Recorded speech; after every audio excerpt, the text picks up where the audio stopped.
Hello, I'm Rubina Margosian, and you're listening to The Week in Review. This is EVN's weekly roundup of the news.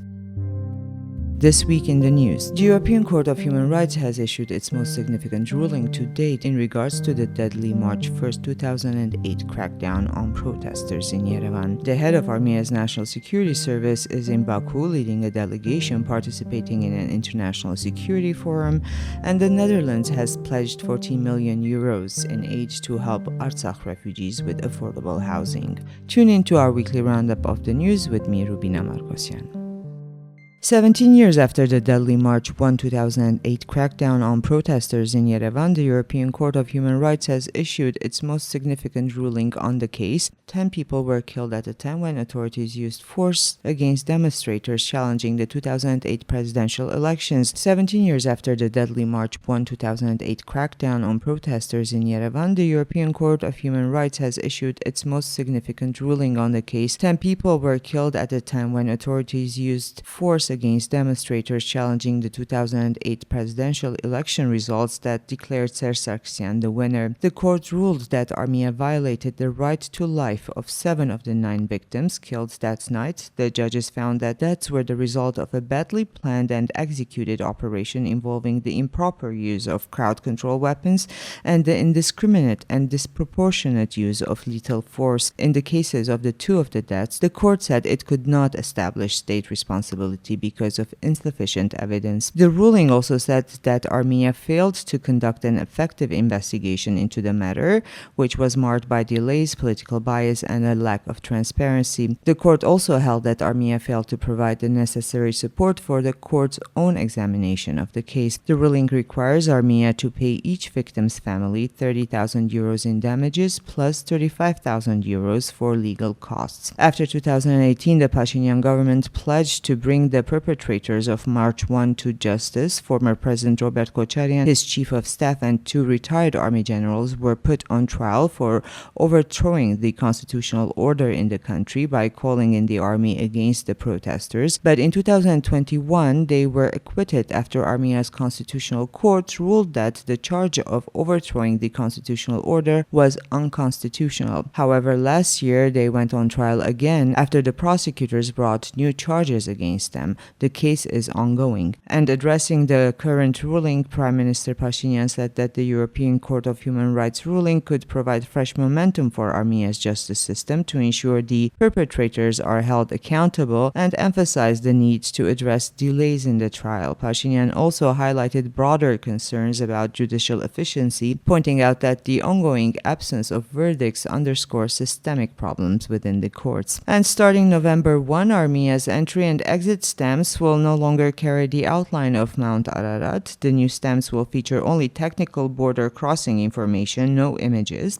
Leading civil contract member Arsen Torosyan explained that the new stamp corresponds to current international parameters, with some countries foregoing stamps altogether and opting for an electronic registry. He said the smaller design also extends passport life for the frequent travelers and meets modern standards. In response to critics accusing the government of erasing national symbols under Turkish pressure, Ruben Rubinian, Armenia's envoy to Armenia-Turkey normalization talks, said that Mount Ararat has never been discussed in talks with Turkey and reminded that Armenia's stamps did not always feature the mountain. Ararat appeared on the stamp only in 2004. And while Armenian officials have expressed hope that the Washington agreements between Armenia and Azerbaijan could pave the way for progress in Yerevan-Ankara relations, the Turkish foreign minister signaled this week that normalization with Armenia would move quickly once the final peace agreement between Armenia and Azerbaijan is signed. He added that Armenia and Azerbaijan are expected to finalize the peace agreement in the first half of next year. After that, Turkey intends to follow suit and normalize relations with Armenia. And for the first time in the history of independent Armenia, Armenia's National Security Service chief is in Baku leading a delegation that is participating in an international security forum that is being held in Baku from September 19 until the 21st. This marks the first time a national Security Service chief or an officer has participated in any event in Azerbaijan. And this week, Armenia's Prime Minister Nikol Pashinyan outlined Armenia's new security model, saying the key to national security is legitimacy. Speaking at the Comprehensive Security and Resilience 2025 conference, he said Armenia's understanding of security has fundamentally changed, and the current security strategy involves reducing vulnerabilities. The turning point, according to him, came in October of 2022 when Armenia and Azerbaijan recognized each other's territorial integrity at the Prague meeting based on the Alma-Ata Declaration. This marked the first time Armenia treated legitimacy itself as a core security tool, a strategy that has since guided the government's actions and strengthened peace agreements, including the August 8 initialing of a peace deal in Washington. He said traditionally Armenia relied on military alliances and the army, which proved to be insufficient. The Prime Minister stressed that Armenia is working to replace reliance on a few actors with broader networks to strengthen independence and security. Overall, he said, this legitimacy-based approach has made Armenia more sovereign, secure, and resilient than ever, and that moving forward, Armenia will address vulnerabilities directly without deterring responsibility. And speaking of vulnerabilities, and especially in the army, this week the Prosecutor General's office reported that a junior sergeant was sentenced to 3 years in prison for his role in the January 19, 2023 fire at the military barracks in the Azad village, which killed 15 servicemen in their sleep. He was found guilty of neglecting internal protocol, which contributed to the deaths.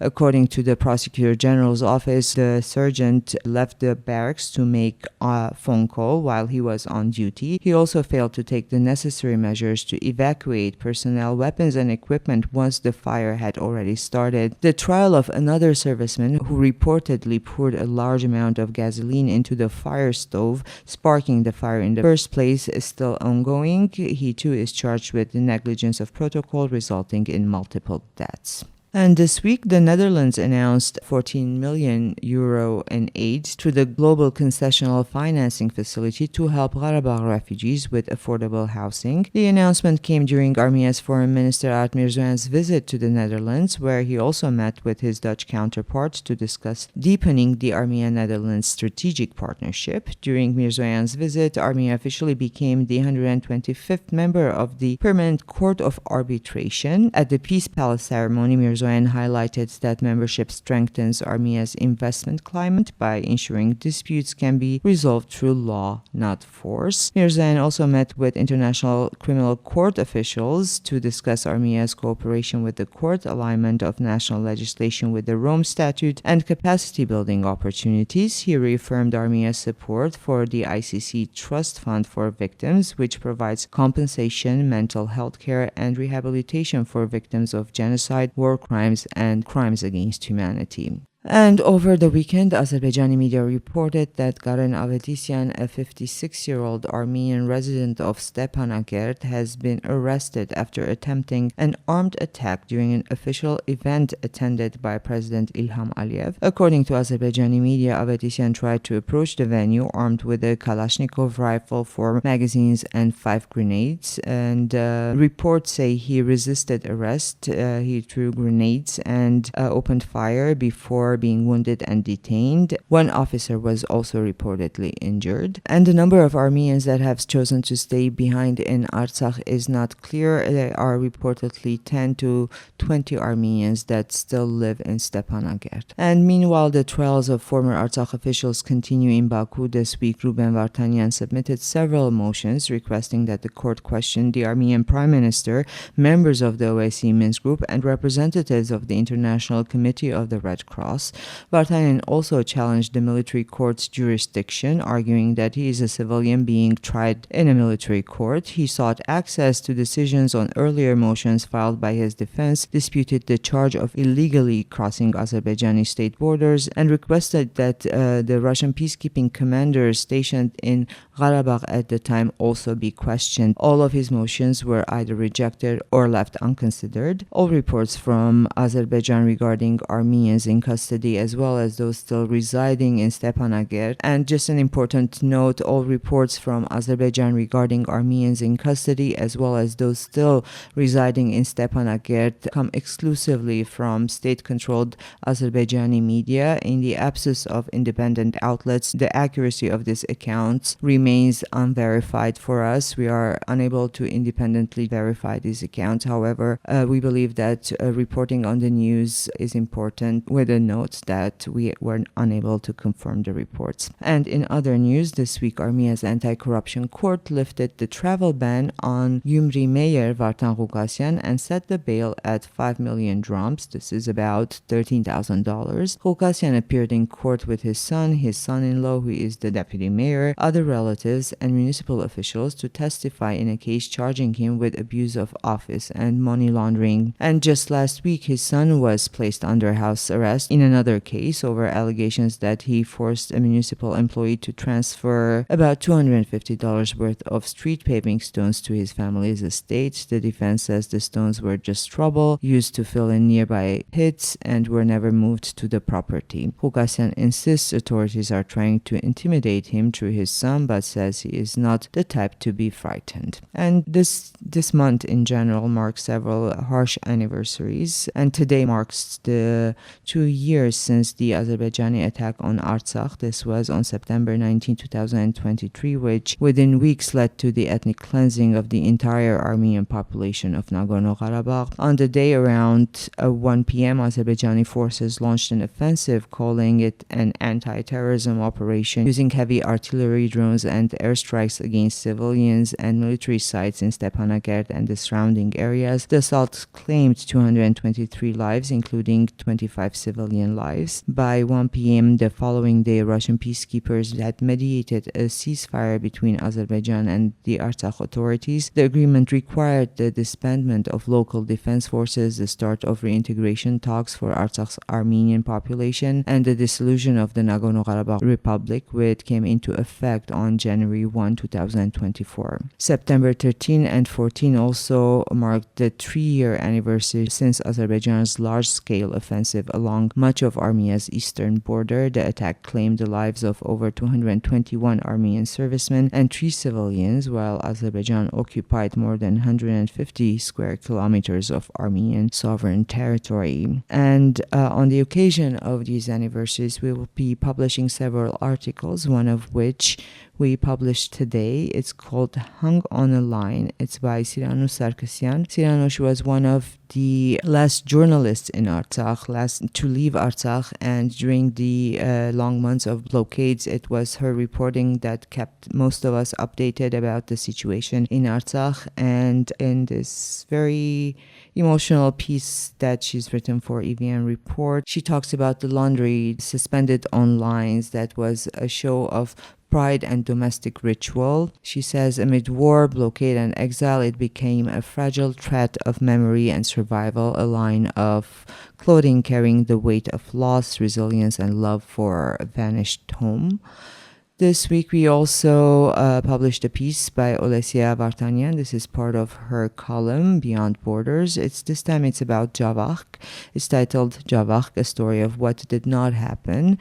Olesia Vartanyan is originally from Javakh. It's a highland region on the border of Georgia, Armenia, and Turkey. She reflects on her childhood memories, the near-conflict situation in the 1990s, and the quiet resilience of a community that endured without war this time. In a less personal piece that we published this week, that was months of research by Hovannes Nazaretian and Hranush Dermoyan. It's titled Church-State Relations in the Independent Armenia, and it's exactly what the title suggests. We've looked into 4 administrations, church-state relations during these administrations, all the noteworthy moments in the relationships between the administrations, and how a lot of the dynamics that led up to the recent rupture between state and church developed. And back to the columns, we did publish another column this week. It's the Art Speak column by Christopher Atamian, titled Linda Ganjan, Her Memory, a Metropolis. Honoring her grandmother and her Armenian heritage, Linda Ganjan's exhibition, Her Memory, a Metropolis, intertwines personal narratives with collective memory, using intricate geometric patterns, collage, and sculpture to explore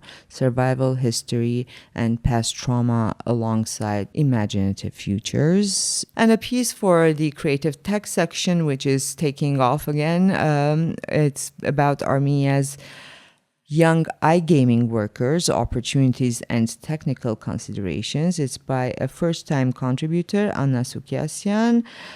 She looks at Armenia's rapidly expanding iGaming sector, which has created new job opportunities for young professionals, yet it also raises concerns about sustainability and ethics. The author examines the broader market impact, the social implications for recruitment practices, and the long-term consequences for national development. And in other words, she shows that during the recruitment, a lot of the young people who are applying for these jobs are not aware that they will end up in gambling jobs or facilitating online gambling. And the broader consequence means that this sector is probably feeding gambling addictions. And last but not least, we have published the Examining the Context podcast this week. It's about the hybrid threat within and the Washington Accords, the disinformation virus. Maria Titizian sat down with Nerses Kopalian, the author of Armenia's Security Report, and they did open the parentheses and go a little deeper into this month's Security Report. And that was all for this week. Thank you for joining us. And just a reminder, Maria Titizian is currently on her way to the United States. There will be talks in San Francisco, in New York, and Boston. The information is available on our social media pages, everywhere on our website, right on the landing page. So if you're interested and still haven't registered, the first event in San Francisco is on Monday. You still have time. And thank you for listening.